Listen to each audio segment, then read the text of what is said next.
So for everyone who's joined us today, this is the third in our State of the Arts series. I'm John Frazier from Career Services, if we haven't met. And this series is really intended to give students and people involved in the arts sort of an inside look at how different organizations are managing the COVID-19 environment, how they're being resilient, how they are innovating, and also to give some thoughts about how students and artists can do that as well.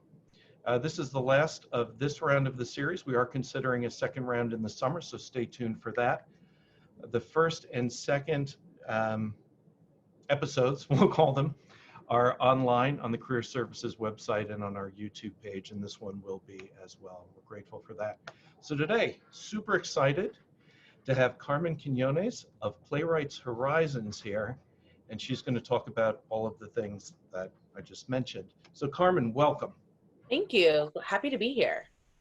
This is great. This is a great forum. I'm Carmen Quinones. I am the administrative assistant at Playwrights Horizons. What that means is I serve as the executive assistant to our managing director and our artistic director. I co-facilitate our fellowship program.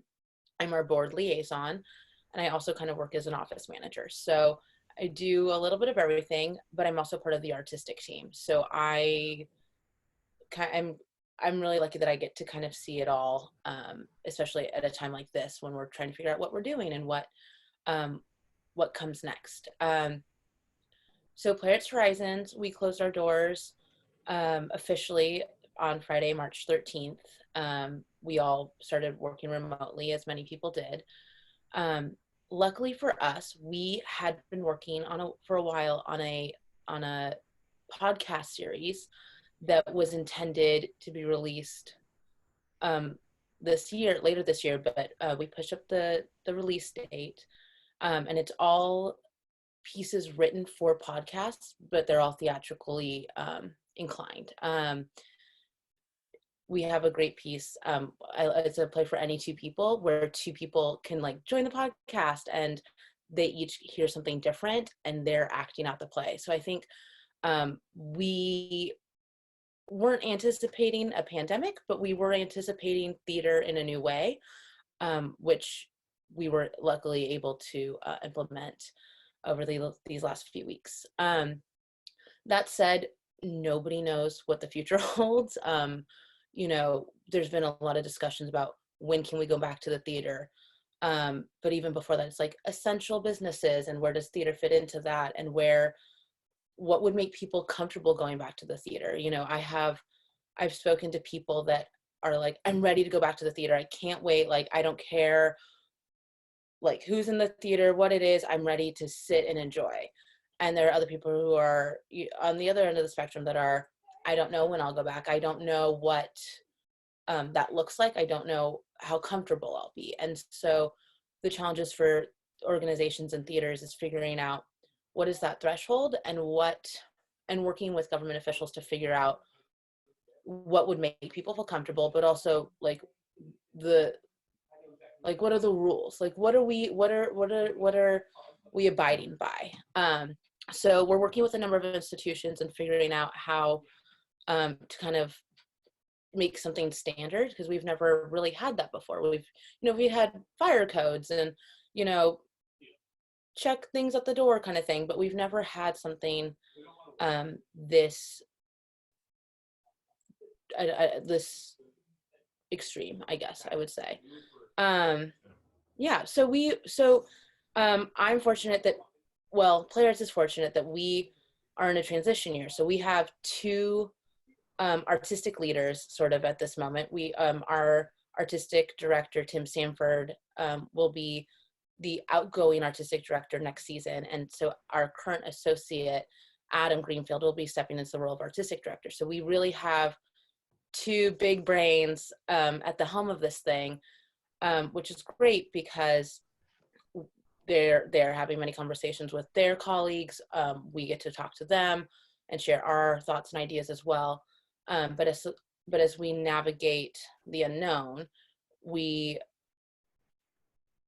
throwing a lot at the wall and figuring out what can stick. So at the moment, we're kind of doing this thing where we're creating different scenarios and we're calling them the cars of the future, sort of, like what the vehicle will be to producing a season.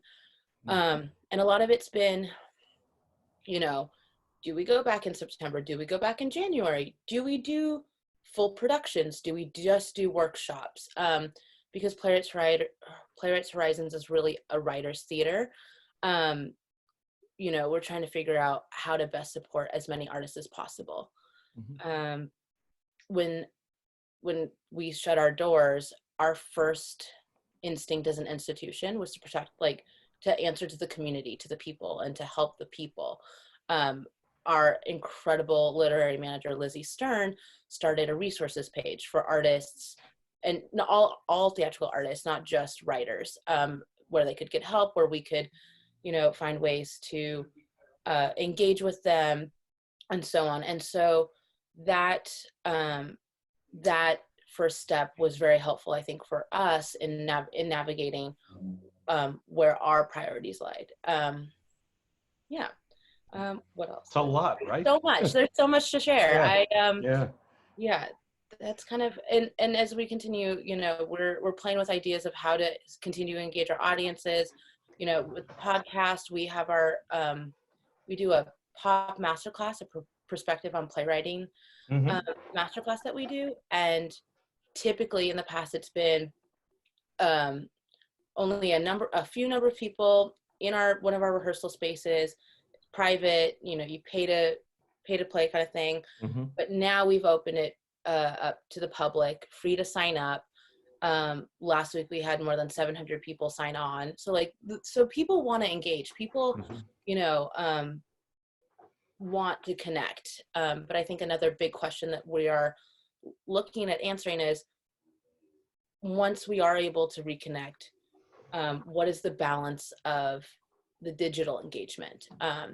Because right now it is convenient and it's great, but people do want to connect in person. Right. How do we continue with the digital track, but also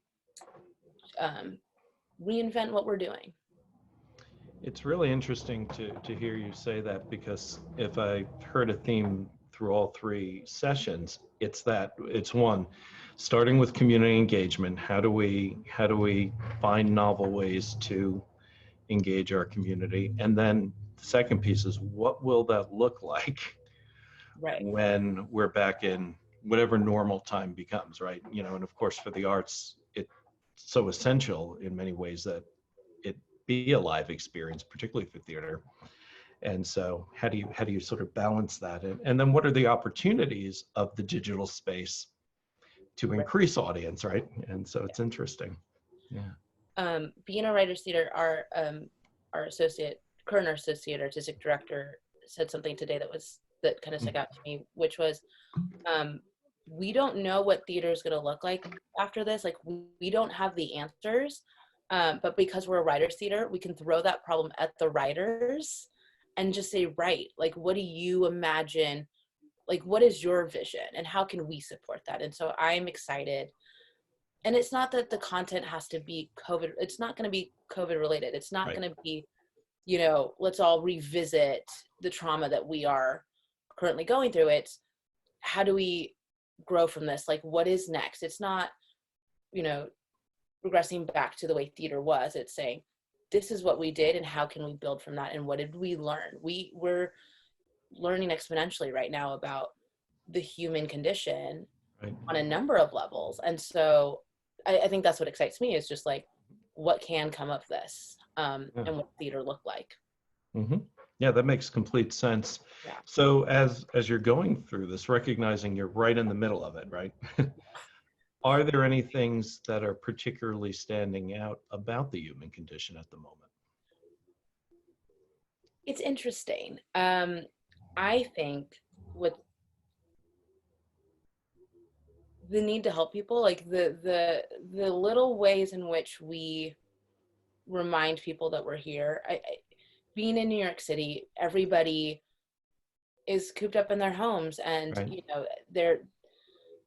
it's hard to connect, and it's, you know, it's the 7 o'clock cheering for are fearless workers on the front lines. And it's, it's little things like that where I am reminded that people do care. Like New Yorkers get a bad rap where it's like, oh, they don't care about anybody. They're mean to tourists, all these things. Yeah, not true at all. Not true. Like Yeah. you ask for help, a New Yorker is there in an instant. We watch out for each other. And I think this in a weird way it's a reminder, I think, across our nation, around the world, that like we do care about each other. Like when it fend like yes, people are going to fend for themselves, but also like we all understand, or I hope that most of us understand, that like this is bigger than us, and that this, we are resilient, and we are gonna find a way,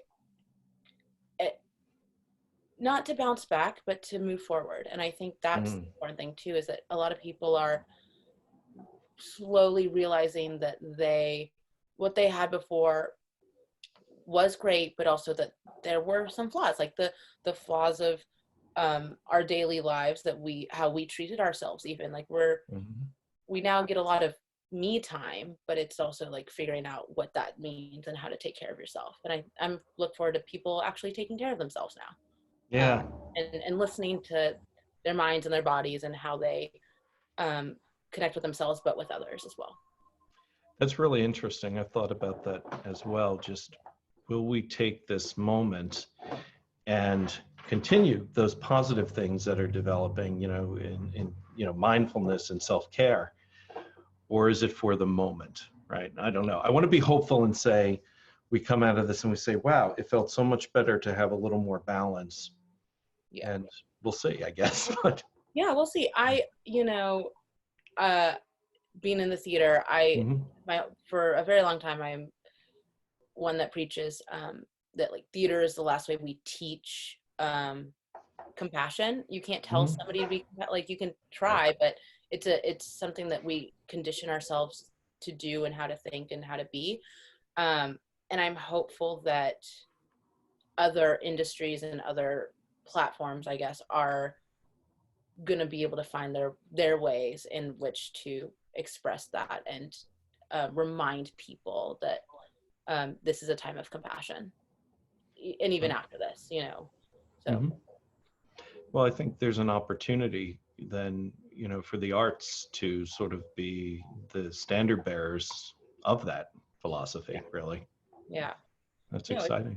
It is exciting. Yeah, and it's interesting. I'm sure you guys have seen, but there's this debate of like, is now the time to create? Is now the time to just unplug and almost disconnect and just be with yourself, and just take the time to be? It's interesting. I have friends who are like, I'm gonna go write the next best American play, and or other people who are like, I'm gonna take a step back and I'm just gonna let this experience come at me and then go from there. And it's really, and I'm excited that we have that balance, and I think that we're gonna get some really interesting art and ideas and inventions out of it, quite frankly. Yeah, like I agree. Yeah. Yeah, that's super cool. It's finding sort of the excitement in what can feel like a dire time, but there are always opportunities in those moments too. And that's the interesting part of how will we come out of this in ways we could never have imagined otherwise, perhaps. Yeah. And so I think with that, like, to relate to the students, I think that's, it's our child. Like, very few people are hiring, if anybody. And, for an industry, specifically in the theater, where, people are getting furloughed, theaters are closing. What's exciting is that when we do start to open up again, the opportunities will potentially be there to create, to shift. John, I was sharing with you when we were first talking that that I think a lot of theaters are realizing that their digital engagement is important, and it can't just be one person. It's bigger than just having a Twitter and a Facebook page, and it's bigger than just having somebody be able to splice together a video. Like there's more to that, and I think pivoting to supporting that is a great opportunity. but also just new vision and ideas. And what I love about Playwrights is we have such a range of generations just in the building, and the way we all share ideas and kind of spitball with each other brings out some really great ideas. And I am excited to hear what this new graduating class has to say. I am as well. Yeah. So for folks who are sort of on that cusp of going into the sometimes called real world, Yep. are there some strategies you might recommend for, one, being resilient in what you just described as, a really tough time, Yeah. But also to innovate in this tough time? Yeah, I think finding your creative home, whatever that may mean, be it an institution, be it your collaborators, be it just a small corner in your room where that is your safe space for artistic development. I finding that is key, and engaging with it in a way that that doesn't feel like you're just kind of running in place. It's reaching out to people and asking, hey, well, can I take you out for coffee? That kind of thing. It's that what skills do I have, and how can I look at them in another way, and how can I present myself in another way? It's no longer going to just be, here's my resume. Mm-hmm. Here's my resume, and this is what I was doing during quarantine, or this is what I imagine, or these are my ideas. But also, as awful as this time is, it's a great opportunity to really figure out what you want.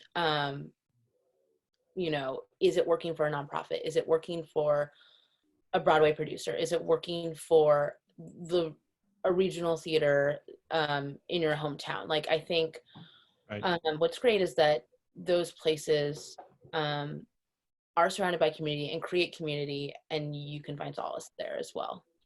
But I what's interesting is the theater community, there's no real rule. Not everybody uses LinkedIn, and not everybody has a website, and not so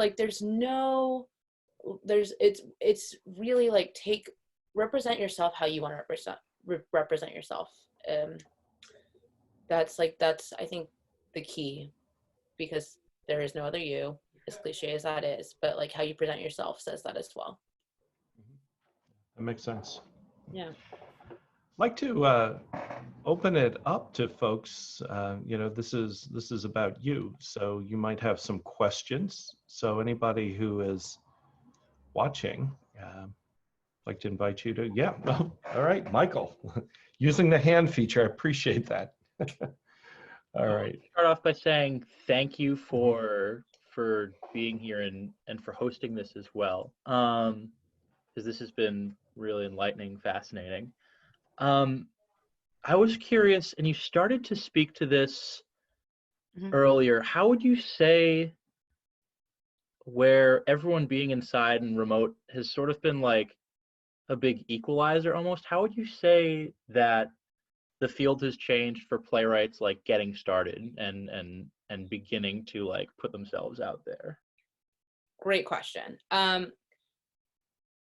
So, normally upon graduation, showcase or blind submitting to theaters existed. A lot of theaters aren't accepting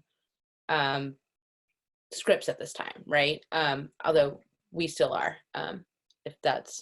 there's that. But I think get creative with how to promote yourself. I think, it is reaching out to literary managers, and it is, even if you wrote something and you got a few friends on a Zoom call to read it out loud, there are still ways and you could record it and save it and send it to people, but also it's a time to like figure out what you want, where you want your work to be and what you want it to represent. So I think I have a friend who, kind of what I said, like threw together a Zoom call and then invited producers to join the Zoom call. And like, that's how he got independent people to sign on to his project. And though we're not sure when we can return to producing it, he already knows that he has people attached. Or, you know, and I think finding those connections. So take the time to really research, you know, if you know that you want to be in Chicago, you know, research all the big theaters out there and get to know that scene and get to know like who you want to connect with. Because not everybody has the time. Like I find it crazy how busy we all are still, but people want to connect and people want to help and people want to support new playwrights, and find those voices. Was that helpful? Maybe. Absolutely. Thank you so Okay. much. Yeah, and feel free to ask for more clarification if it wasn't. Appreciate that. Yeah. Other folks, or Michael, if you have a follow-up, anybody, this is for, as I said, this is for you. So what might you want to know? Yes, Aaliyah. Yes. So again, as Michael said, thank you for doing this. But I know that you briefly mentioned the fellowship program that you have at Playwrights Horizons, which is a program that I'm interested in. I just want to know how those operations look different, because you said you are still accepting script submissions. So how do those operations look different for fellows nowadays compared to when you were at the theater? Great question. So we're still accepting scripts, which is separate than the fellowship, but you can submit them. I'll send you a link to our website. But our fellowship program, we are still figuring out what it actually looks like because we don't know what our season looks like. It's been interesting. We anticipate coming back in January, but like to figure out like to mounting productions, but we're not sure. Like that's a goal, a hope, a dream. Nobody knows. But what I will say, and I mean that's not just like that's everybody. There seems to be like a general understanding amongst the industry that we're all kind of waiting for doors to open. That said, you know, depending on when our offices can open, that's when we can have fellows again, because we think it would be challenging to start a fellow, you know, remotely when they don't know what, we don't know what's happening and we don't know what we're working on. So we're but I can speak to like what our fellowship has been, which is it's a season-long experience. We have everything from like a literary fellow to stage management fellows, general management fellows, and marketing fellows, and so on. But it's a pretty structured program where we, you know, it's almost, it's like a entry-level job almost, where you are working in the department, you are part of a lot of like you're in sitting in and listening on all the decisions, you voice your opinion, you get a lot of, you know, we get special guests. I host a seminar quarterly that's called the State of the American Theater, where we talk about people's hopes and dreams for the industry and how we can start to build towards that, and what the industry looks like 5, 10, 50 years down the line, and how we want to shape it as young professionals. And so I think the fellowship next year and in following years might be a little bit more flexible in that there's a lot of new ground to discover. Like we've kind of opened the door to what theater could be and what opportunities are out there, and how we approach them. And I think at least for our program and in our institution, you know, new ideas are shared every day, and so we're just trying to figure out how to manage them, which ones to pick, and how to support them. Does that answer your question? Kind of, a little bit. Yes, that answered my question. Okay. There's so much to unpack in questions, right? Yeah. No, it's yeah, no, our minds, like, the rules change every day, like what this is, how much longer we'll be here. But with that, it's also like how people will respond, how people are living their day to day. So it's, like what I'm sharing now could very well change before 6 o'clock and could also change tomorrow morning. So, or both. Or both. And as, as tiresome as that can get, it's exciting because it's just one big puzzle that we're all trying to figure out. And we can be creative. What's nice about being part of a creative field is that we can figure it out as we go. And and being a smaller institution, especially for playwrights, we're nimble, and we're able to be nimble in that way. We had to close the show a couple days after opening, and then we stopped rehearsals a few days into working remotely, and it's just like we were able to do that, but also hopefully bring the shows that we postponed back in a way, and figure out what that means and what we're able to do. Yeah. Are there other questions? Eve? Yeah, Michael. You mentioned being a smaller institution. Just more generally, outside the context of coronavirus, what does the makeup of your team look like? Like, how many full-time people do you have there, and like how does that interact with part-time people or like fellows? Yeah. So I would say we have around 60-ish full-time folks, 65. So we have 2 locations. We have our Midtown New York location, which is where both of our theaters are located, and our admin offices.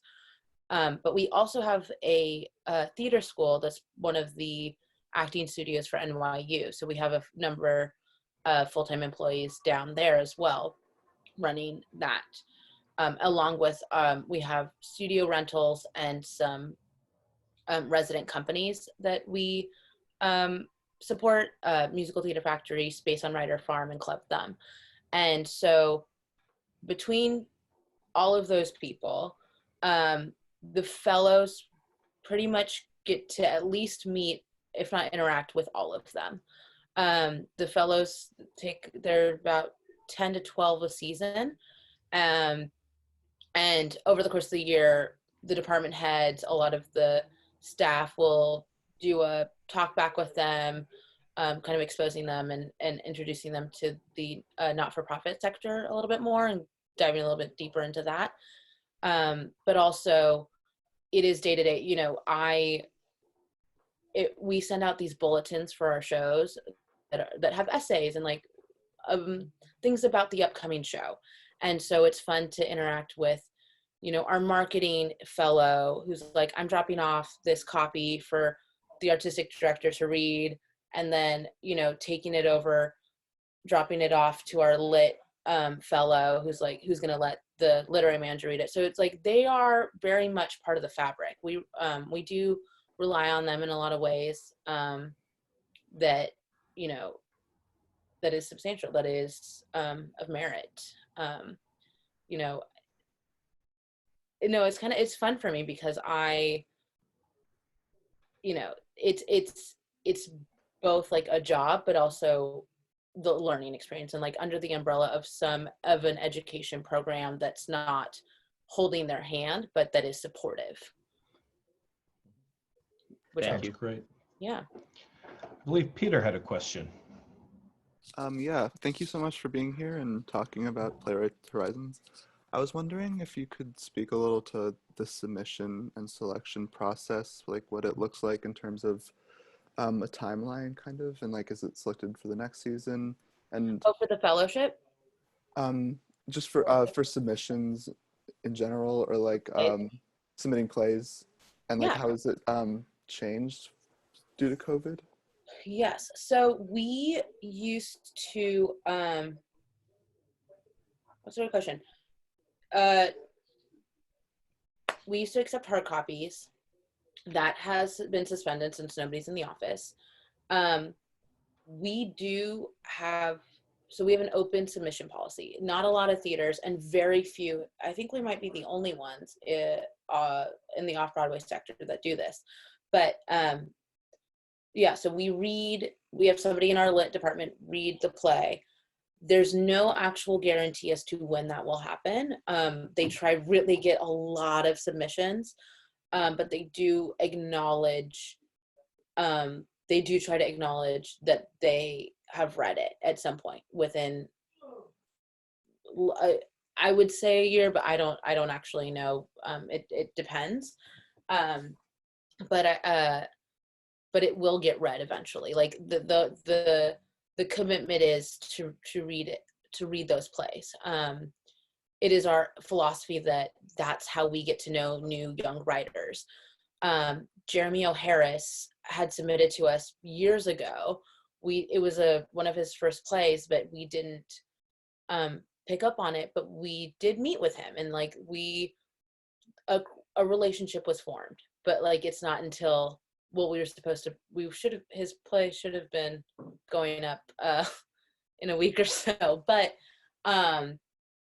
like that few years relationship started because he submitted, but it wasn't until years later that we were able to produce him, or going to produce him.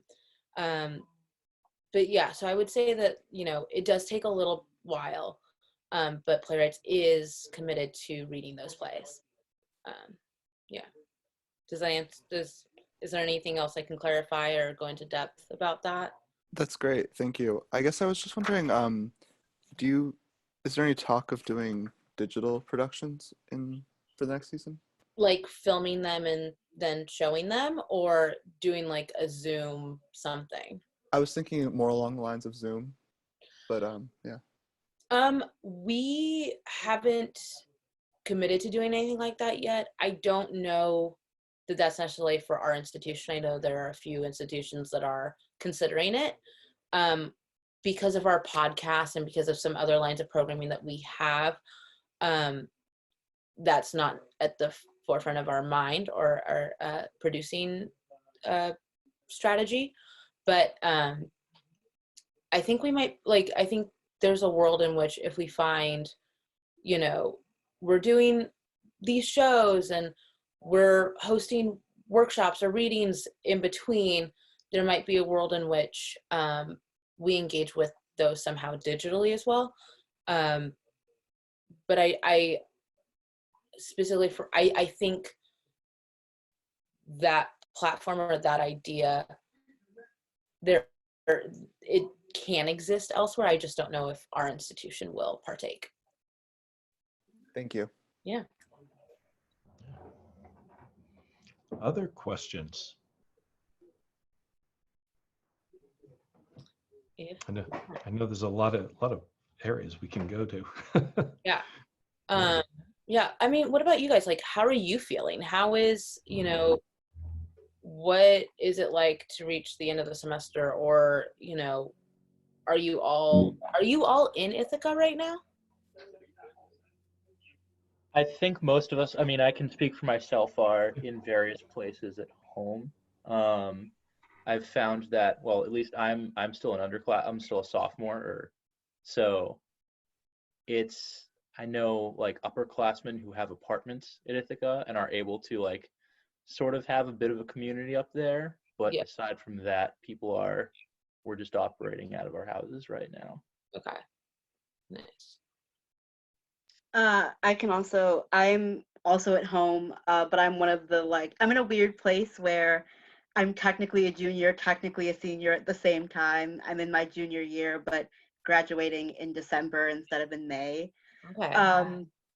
And just when it comes to my thoughts on creation right now, I'm a big fan of wanting to create because I have so much time to now, but then feeling the pressure of other things getting in the way of that creation. So I've managed to finish a play during this time somehow. Congratulations. Wow, that's great. Thank you. But also just the sort of trying to figure out what my life is going to be like post grad, in the time where like I don't know what's going to happen within the next month. How can I know what's going to happen within the next like 4 months? I think that's the great thing, at least for writers right now. You can do that anywhere. Right? Like that's kind of the blessing in disguise. Kind of going back to what Michael was saying earlier, like how do you best present your stuff or push for your things to be seen? That's where it gets tricky. But then again, blessing in disguise is, you could do a Zoom reading. But yeah, come December, it's going to be a whole different world. Like even, yeah, it's like hopefully theaters will be up and running and ready to go, but we don't know. And I think what's going to be interesting is, a lot of theaters canceled productions or postponed productions, which means the seasons that they had planned for next year are pushed. And like, how does that affect you guys, in terms of production or finding workshops or finding people to present your work? You guys are, though you're not physically at school, find, I said this earlier, but like find your creative home, like find your people, because it's so much easier to create and produce and put something up at a moment's notice. I actually went to school not too far from y'all. I went to Syracuse. Go Orange. But and I left there, and I wasn't friends with everybody, but like I found the people that I connected with creatively, and I still collaborate with them every now and then. And it's been great because I'm like, hey, I have this idea, and like they're the first people to take a chance on me, and they're the first people who will support me. And if they know somebody, then they'll make the connection. And that's so just make sure that you form at least an alliance somewhere, so that when this is, so that when we do go back to producing full time and creating, and when people do want to look for that next great American play, you have set yourself up to raise your hand and say, hey, look at me. Yeah. Awesome. Michael. Does Playwrights Horizons engage at all with websites like New Play Exchange or Playwright Submissions Helper, or do you operate solely based off of what people submit to you individually? Great question. So a lot of it is primarily looking at what people do submit to us, but our literary team, we have a killer literary team, if I can say so myself. We have a lit manager, a dramaturg, a lit fellow. Anyways, we have a whole team, and they all are connected in some way. Like, so all the literary managers talk to each other, and they all share scripts, and they all, there's like this hidden network, and those platforms as well. I can't say that I know that they fully engage with those, but I do know that plays have popped up from there, that they do read, or that that have been floating around the office. Thank you. Yeah. Crazy. So sophomore, junior, senior. Wow. Okay. That's two very different places. But Aaliyah, do you plan to like move to New York, or do you want to, that's also kind of a loaded question because we don't know what the world looks like in 6 months. Best guess, right? Was that the hope, or like was there like a specific theater community you were drawn to? Yeah, so for context, I'm currently in Philly. That's where I live. So like I'm not too far already, and I'm already like New York's a bus ride away. So ideally I wanted to be there, and like Playwrights Horizons was like on my list of things of like, yeah, gonna apply there, see what's happening. But again, it's all right now kind of I'm looking at potential like apprenticeships and fellowships and internships. I'm also looking at maybe grad school. Who knows? Question mark. Okay. So I'm sort of floating between trying to figure out what post grad's going to look like. Okay. I will say, if you decide to go the grad school route, give yourself time. I'm not saying, I don't know your writing and I don't know you that well, but one of our playwrights that we have come to have a great relationship with, who was just a Pulitzer finalist earlier this week. It took him a number of tries to get into grad school, and now he's a Pulitzer finalist. And so, like, I guess my unsolicited advice to you is, like, if that's the route you take, like, commit to it. Like don't give up on it. But keep submitting, keep those apprenticeships, those fellowships, like, definitely also still help on that path. Yeah. Thank you so much. Unsolicited advice is great sometimes. Okay, yeah, no, I was like, she didn't ask, but yeah.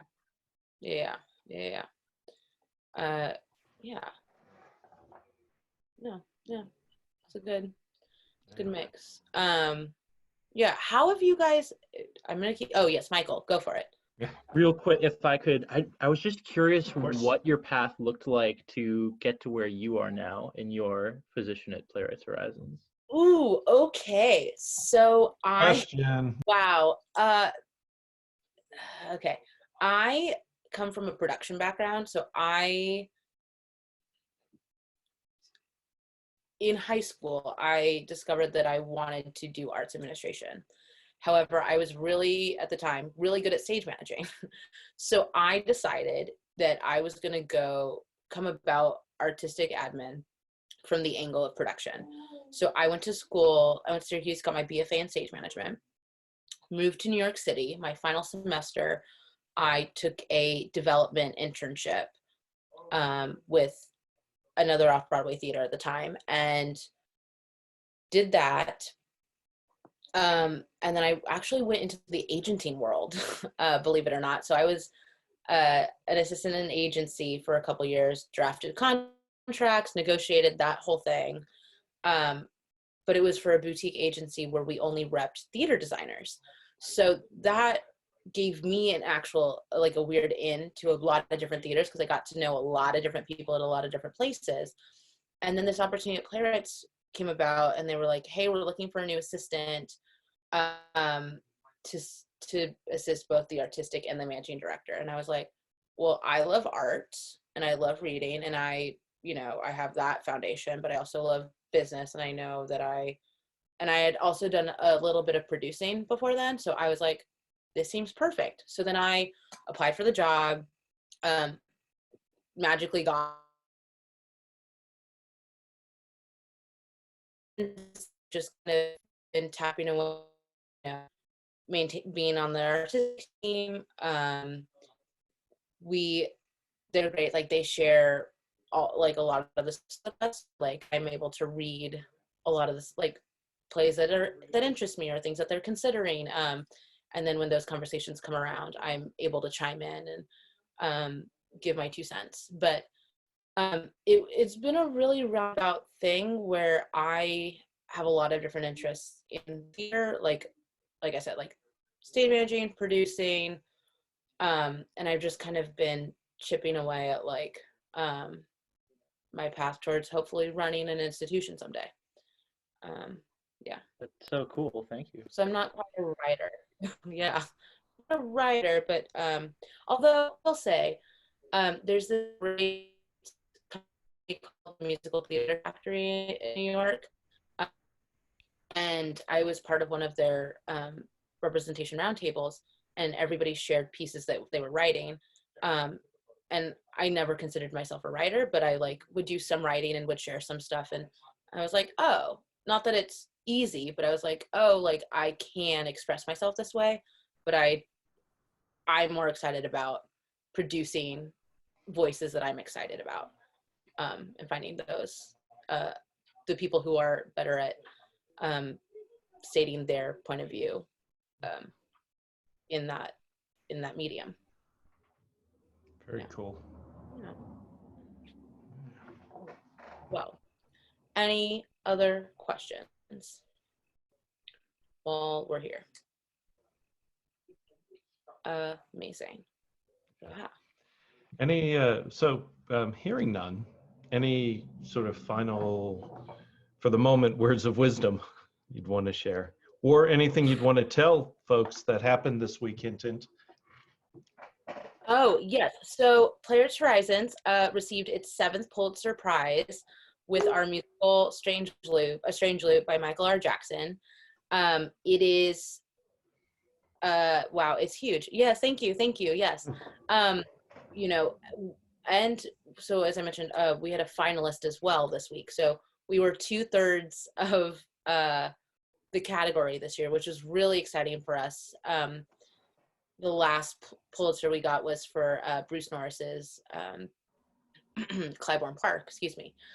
Yeah, and it's the first show to win without a Broadway production lined up, or having had one, which is exciting. There are a lot of firsts with this one, but then that also comes off the heels of Will Arbery's Heroes of the First Turning winning the Lortel. Like, so it's just been a really exciting week, and it's been, you know, in a world of darkness right now.